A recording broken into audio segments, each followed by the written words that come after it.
What's up, guys? Barry Gaming here, back with some more Idle Heroes, and today I want to go down memory lane. Gonna go hit that nostalgia back to that like 2020 time frame before, a certain something happened to the game. These guys and girls, all these Transcendence heroes really redefined and reshaped the way you play the game, you plan the game, because along with it, a lot of features hit the game at the same time. We had our Cloud Island coming with this whole tenant system that gave an injection of power. We also, of course, had something along the lines of Gate of the Void happening right with it, with the Galactic Tree and the Star Spawn giving a ton of flat stats. And then, honestly, I think if I take a look at the treasure train, man, I actually can't remember when the first ones came out. I feel like it was probably closer to 2022 when the first ones, because Festival 2023 happened a little bit after that. I feel like 2022 is when this came out. We had a lot of ways that artificial stats get inflated onto heroes, and there was a time in Idle Heroes where you could look at a hero, like for example, we could just come into our list, we could look at like an E5 Ticks, and you could pretty much know what this hero could do, almost down to like the exact damage based on what they have for their stone, what they have for their artifact, their equipment, and their enabling setup. All these things were pretty set up before this was even a thing for regular faction heroes. And I think what a lot of people,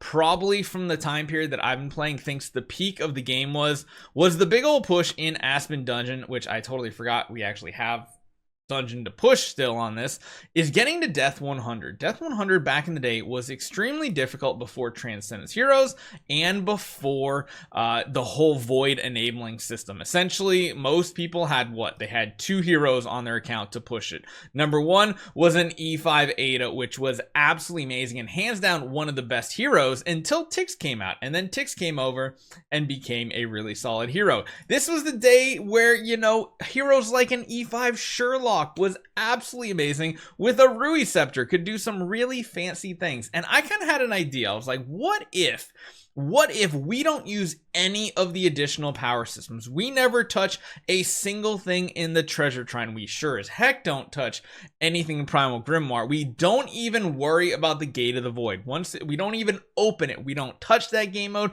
We don't use stellar shards. We don't use any of that nonsense. None of it. We don't touch the auction house to get these boosts and stats. We don't, sure as heck, touch the Soul Temple. And what if we just did a plain old account for back in the day to see how fast we could get to Death 100 with only E5 heroes? That means we're not upgrading our Phoenix or whichever monster we pick past a certain point. There's a lot of things that we're not going to do. We're not touching Ethereal Realm. None of it is happening. Granted, we're not even going to be able to get to the Void here anyway, the Void campaign, because, you have to get to level account 130. And I think that would be pretty fun. Now, what I'm thinking about doing is using, like Starry Gems gifted from my main account to the secondary account to boost the progression along. But I would like to see if we can replicate the Death 100 clears that happened before Void imprinting became a thing. Because to be honest, I think I cleared it pretty easily. The second we got a Sword Flash maxed out in tandem with like a Tix, it became very easy to get that last Death 50 to Death 100. Getting to Death 50 was already very difficult with your regular E5 team, but when you got a hero like Sword Flash on your team, it made finishing and clearing this out so much easier, like ridiculous easier, especially when you had like Void imprinting up to V4 on them as well. Heck, even a Tix with V4 is easy to do. However, there are certain waves that still counter these heroes, so building a roster out, I think, could be a ton of fun. And I don't think I want to use any of the newer heroes either, which I think is going to be one of my limitations I put on this account. I think that even heroes like Eloise was not out at the time. Tix was like the newest hero at that point in time, right after, I think, right before or right after Sword Flash came out.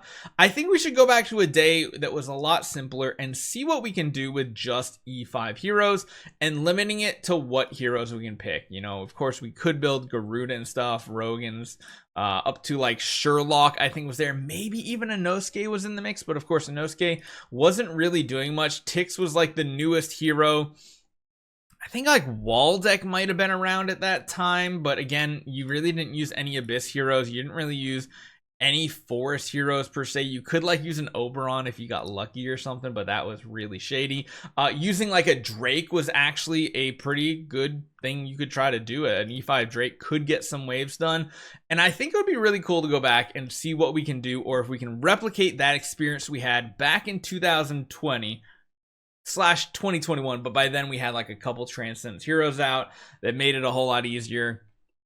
Going back to a more simpler time where, you know, like I don't know why I want an E5 Ada on an early game account. Now building the heroes is going to go much faster. Of course, food comes a lot quicker and things like that. And to be honest, what we could do to make things even more sped up in the process so that it's not a dragging on series.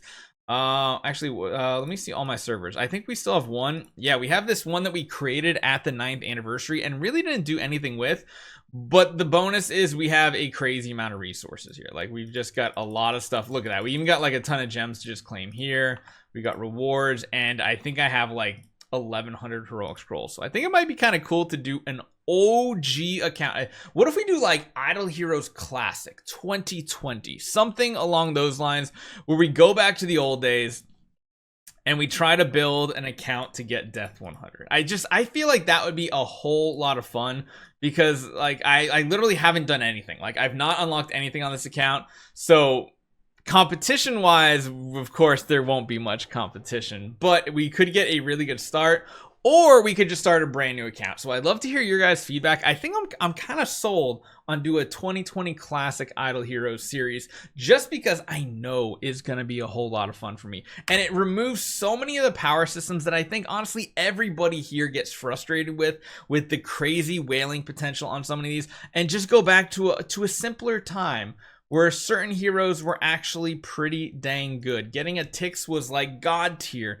for your account. Again, you could probably go with like, we could probably say Eloise counts, but I think Eloise came out like October, and I think around September or August is when Transcendence Heroes came out, somewhere in that ballpark. I don't know. It's back in the days where like Horus was actually a very good hero for a lot of content. Ithaca was very good content clears. I mean, like, there's just so much potential here. I really don't know where to go. So again, leave a comment down below. Let me know what you think. I don't think I want to use any newer heroes. I want to go back to that snapshot of 2020, use the power system available before void imprinting or anything, and see what we can do. So leave a comment down below. I'd love to know what you guys think. I love to hear your feedback. Let me know if you want me to use either this account here that already has like a little bit of a head start with a ton of scrolls and things like that, so we can start our first hero build very quickly.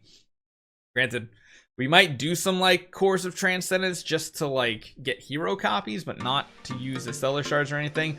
And let's just see what happens. It could be a whole lot of fun. So let me know what you guys think. Hope you guys enjoy this one. I'll see you guys next time.